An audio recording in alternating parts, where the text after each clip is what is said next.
Perkenalkan, nama saya Muhammad Rifki, ingin menjelaskan tentang mesin uap. Jadi apa sih mesin uap? Mesin uap adalah mesin yang digunakan dengan membakar coal untuk melepaskan panas. Yang panas ini akan memanaskan air sehingga menjadi uap. Nah, uap ini akan digunakan untuk menggerakkan semua mesin. Seperti pada digambar bahwa kettle menggunakan uap, tetapi uap ini tidak berguna sehingga para engineer menggunakan uap ini untuk dijadikan alat penggerak sebuah mesin.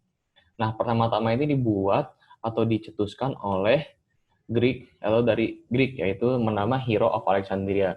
Jadi dia membakar kayu ataupun apapun itu yang bisa dijadikan bahan bakar, setelah itu menggunakan panasnya untuk membuat uap dari air. Nah, uap dari air ini akan mengalir kepada pipa. Pipa itu akan menggerakkan bola yang ada di atas ini. Nah, setelah itu dikembangkan oleh si Saveri atau dinamakan Saveri Pump. Jadi dia pada saat itu sedang banyak-banyaknya pertambangan. Nah, karena pada saat bertambang ini banyaknya air yang keluar menyebabkan banjir. Setelah itu Saveri ini membuat sebuah mesin yang bertujuan untuk angkat air dari bawah dari sebuah tambang ke atas dengan menggunakan mesin uap. Mesin uap ini akan mendorong air ke atas sehingga pertambangan tidak banjir. Nah, setelah itu dikembangkan oleh Thomas Newcomen. Thomas Newcomen ini membakar sebuah coal dan membuat air ini menjadi uap. Setelah itu uap ini akan mendorong si piston ini ke atas seperti pada digambar, dan pada saat itu si air dari sini akan menyemprotkan air sehingga terjadi ruang kehampa, sehingga tidak ada air itu kembali ke bawah dan terjadilah penggunaan dari uh, apa namanya tekanan tekanan atmosfer dari atas sehingga si pump ini ke bawah, dan itulah untuk mengambil air dari bawah juga. Nah, setelah itu barulah dikembangkan oleh James Watt, karena pada saat mesin Newcomen ini kurang efisien karena yaitu pada alat si kondensasinya, karena dia bergabung dengan si silinder untuk bekerja sehingga menyebabkan thermal stress. Maka dari itu James Watt membuat perbedaan dari mesinnya, yaitu dengan membuat separate condensate, yaitu kondensat yang terpisah. Jadi dia pada saat heat atau panas bekerja, setelah itu uapnya akan pergi ke tempat yang lain. Nah, tempat itu berguna untuk membuat si exhaust atau bekas uap yang digunakan untuk dijadikan air kembali. Setelah itu digunakan kembali. Perbedaan mesin uh, Watt, James Watt dan juga Newcomen yaitu pada si separate condensate ini. Kalau pada di Newcomen yaitu dia digunakan kondensat dan juga penggerak mesin di satu bagian. Tetapi kalau pada saat mesin James Watt, dia memisahkan antara tempat bekerjanya si uap dan juga tempat kembalinya uap menjadi air untuk digunakan kembali kepada mesin. Nah, dengan inilah James Watt mengembangkan mesin uap yang kita bisa gunakan sekarang, yang bisa kita lihat sekarang. Ya, Assalamualaikum warahmatullahi wabarakatuh. Perkenalkan, nama saya Van Fadlan dan hari ini saya ingin menjelaskan tentang prinsip kerja di mesin uapnya. Nah, ini kita langsung masuk ke prinsip kerjanya si mesin uapnya ini. Nah, mesin uap ini terdiri dari tiga komponen utama, yaitu boiler, yaitu tempat memanaskan airnya atau merebus airnya. Lalu ada silinder mesinnya di mana terdapat piston yang digunakan untuk menggerakkan mesin uapnya, dan yang terakhir ada kondensor. Namun terkadang terutama di dalam lokomotif itu kondensor itu nggak ada, jadi uap airnya yang dari silinder mesinnya langsung dikeluarkan ke atmosfer. Nah, di sini bisa dilihat dari boiler ini terdapat dua feed atau dua masukan, yaitu air dan bahan bakar. Nah, Bahan bakar yang biasa digunakan di sini yaitu batu bara. Nah, kemudian dari boiler, setelah air dipanaskan, akan dihasilkan residu berupa asap dan abu hasil pembakaran batu bara tersebut. Nah, dari boiler ini kemudian dihasilkan produk berupa uap air. Nah, uap air ini kemudian dialirkan menuju silinder mesin. Nah, dari silinder mesin ini, uap air akan menggerakkan piston. Nah, yang kemudian menghasilkan kerja. Nah, yang kerja inilah yang kemudian digunakan untuk menggerakkan mesin uap tersebut. Misalnya kalau pada lokomotif, contohnya digunakan untuk menggerakkan roda-roda kereta tersebut.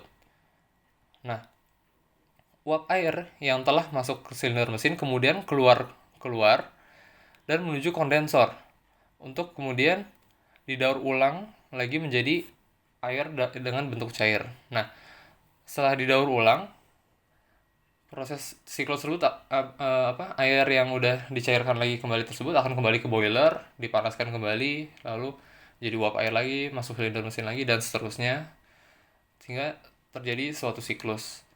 Nah, ini dilakukan terus-menerus. Nah, biar lebih jelasnya kayak gimana, di sini bisa dilihat ya. Nah, jadi uap ini masuk dari sini. Ini kan. Ini uap masuk dari sini, dari yang udah dipanaskan masuk, set, turun ke bawah sini. Nah, ini dia yang nama pistonnya nih. Ini, pistonnya kemudian karena ada uap di sini, tekanan di bagian sini lebih tinggi. Nih, tekanan di bagian sini lebih tinggi, otomatis piston akan bergerak ke arah sana. Nah, setelah piston bergerak ke arah sini, sampai ke arah sini, kan di sini ada bukaan, kemudian uap akan keluar. Nah, ini keluar sebagai exhaust steam. Nah, kalau udah masuk uapnya ini siklus pertama. Jadi pistonnya bergerak ke sana itu siklus pertama. Nah, kemudian setelah piston bergerak ke sana, valve rod ini akan melakukan pergerakan ke arah sana. Nah, ya saya ganti warna kuning dulu biar kelihatan. Nah, warna biru aja deh. Akan bergerak ke arah sana. Nah, otomatis di sini akan terjadi bukaan kembali. Nah, setelah di sini terjadi bukaan lagi, uap akan masuk lewat sini, lewat lubang sini nih. Uap masuk lewat lubang sini, yang menyebabkan piston yang awalnya ada di sini bergerak kembali ke arah sana. Nah, itulah siklus keduanya. Nah, proses ini akan berlangsung terus-menerus. Nah, jadi yang dijelaskan di sini itu mesin uap jenis double stroke atau berstroke 2.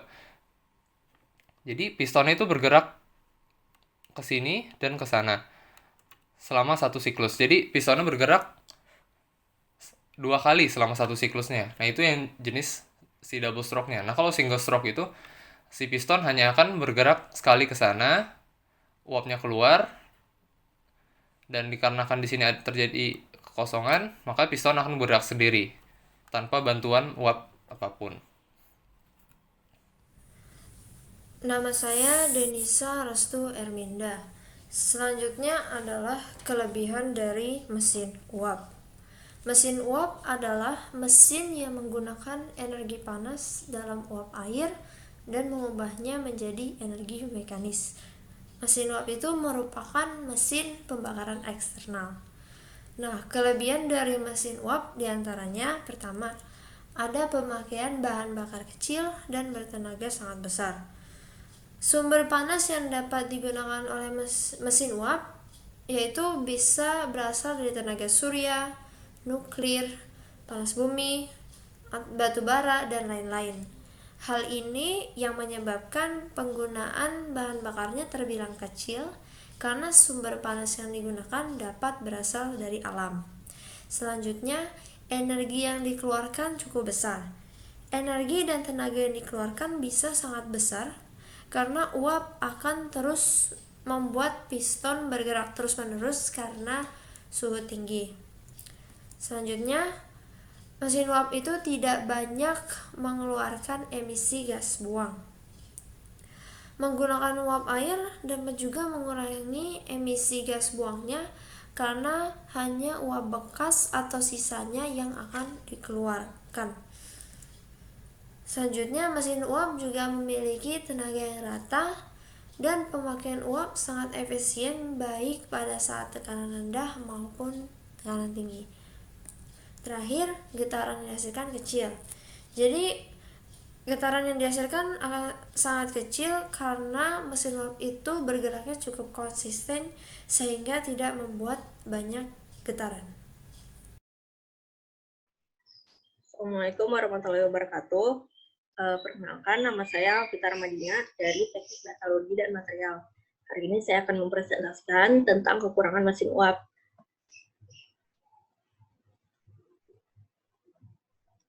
Nah, yang pertama, saya akan menjelaskan perbedaan mesin uap dengan turbin uap.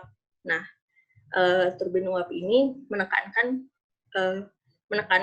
pada kecepatan uap, sehingga kecepatan uap ini dapat memutar baling-baling.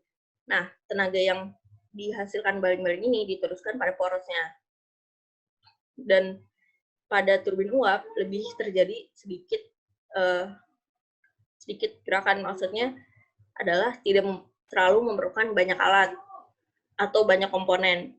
Nah, pada mesin uap yang diperlukan adalah tekanan uap untuk menggerakkan pistonnya tersebut. Nah, pada mesin uap ini dia memerlukan banyak ruang dan banyak komponen karena orientasi mesin uap ini kan horizontal. Sementara pada turbin uap itu memerlukan lebih sedikit ruang dan fondasi, dan juga gerakannya lebih sederhana sehingga torsi yang dihasilkan itu lebih besar. Seperti yang saya bilang tadi, dia tidak memerlukan banyak komponen. Selanjutnya, diperlukan banyak unit operator serta kerugian akibat pengembunan di dalam perpipaan tinggi. Nah, selanjutnya ada resiko terbentuknya kerak. Nah, jadi kerak ini dihasilkan oleh air yang tidak memenuhi spesifikasi. Maksudnya adalah air yang digunakan itu membutuhkan kandungan tertentu, karena air yang digunakan dalam broiler dapat menghasilkan kerak tergantung dari kandungan air tersebut. Nah, kandungan kerak ini bisa dari kalsit, gipsum, atau besi. Jadi cara menghilangkannya salah satunya adalah dengan mengurangi kesadaran air. Nah, apa yang terjadi bila pada broiler ini terbentuk kerak? Kerak ini memiliki sifat isolator yang tinggi, sehingga panas yang dihasilkan si broiler ini lebih rendah dan menurunkan efisiensi. Pada kasus terburuknya bisa terjadi overheating karena broiler sudah memberikan panas yang tinggi, sementara kerak ini menyerap panas tersebut sehingga energi yang dihasilkan sistem lebih sedikit. Nah, kerak ini juga dapat membuat korosi atau menghasilkan caustic embrittlement pada broiler itu sendiri. Nah, ataupun dapat terjadi pembusaan pada broiler dan akhirnya membentuk korosi pada broiler, sehingga diperlukan lapisan untuk melindungi broiler dan juga spesifikasi tertentu pada kandungan air agar tidak terbentuk kerak dan juga tidak terbentuk korosi pada mesin. Selanjutnya, tenaga mesin uap jauh lebih kecil dibandingkan dengan tenaga turbin uap. Saya mengambil contoh pada kapal-kapal saat ini. Nah, kapal-kapal saat ini cenderung mempunyai ruang muat yang besar, sehingga ukuran kapal menjadi besar. Padahal ukuran kamar mesin itu tetap sama. Jadi, tenaga turbin uap jauh lebih besar dibandingkan tenaga mesin uap. Nah, seperti yang pertama kali saya jelaskan bahwa turbin uap membutuhkan ruang yang lebih sedikit daripada mesin uap. Nah, sebenarnya selanjutnya ada kekurangan satu lagi, yaitu mesin uap kan menghasilkan uap yang pada dasarnya dalam pembakaran itu dibutuhkan oksigen yang dihasilkan dari udara. Nah, 79% kandungan udara itu terdapat nitrogen, karbon, dan juga sulfur. Nah, diusahakan sebenarnya sulfur ini dalam jumlah yang sedikit agar tidak mencemari lingkungan. Selain itu, pembakaran lewat batu bara ataupun minyak bumi itu menghasilkan uap yang mencemari lingkungan. Itu salah satu kekurangannya. Namun, saya yakin kekurangan itu sebenarnya dapat ditutupi dengan menggunakan bahan bakar yang tepat. Salah satunya pada contoh pabrik gula. Jadi pabrik gula ini menggunakan ampas tebu yang sudah dikeringkan lalu dibakar sebagai bahan bakar. Kualitas ampas tebu ini tergantung pada kandungan airnya. Semakin sedikit kandungan airnya, maka energi yang dihasilkan dari pembakaran itu jauh lebih tinggi. Mungkin sekian dari saya. Kurang lebihnya mohon maaf. Assalamualaikum warahmatullahi wabarakatuh. Perkenalkan, saya Forina Sri Rahima. Selanjutnya akan saya jelaskan mengenai aplikasi dari mesin uap. Sebagaimana kita tahu, mesin uap ini kan memiliki peran penting pada revolusi industri. Nah, oleh karena itu, aplikasi mesin uap yang pertama itu ada pada pabrik, lalu ada juga pada pertambangan, lalu ada pada transportasi yaitu lokomotif dan kapal uap, dan yang terakhir ada pembangkit listrik yang hingga saat ini masih sering digunakan mesin uap atau teknologi uap ini sendiri. Sebelum adanya mesin uap, sebagian besar pabrik didukung oleh tenaga air, angin, kuda, atau manusia. Namun, semenjak adanya mesin uap ini, pabrik dapat berada di mana saja, dan juga mesin uap dapat memberikan energi yang lebih reliable dan dapat digunakan untuk menyalakan mesin-mesin besar. Dan sepanjang tahun 1800-an, mesin uap berkembang.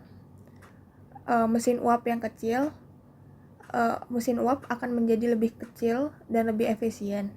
Mesin uap yang besar masih digunakan dalam pabrik-pabrik atau pertambangan, sedangkan mesin uap yang lebih kecil digunakan dalam transportasi termasuk kereta api dan termasuk kapal uap. Nah, hingga saat ini banyak pembangkit listrik yang masih menggunakan uap yang dihasilkan oleh pembakaran batu bara untuk menghasilkan listrik. Sekian untuk penjelasan mengenai aplikasi mesin uap.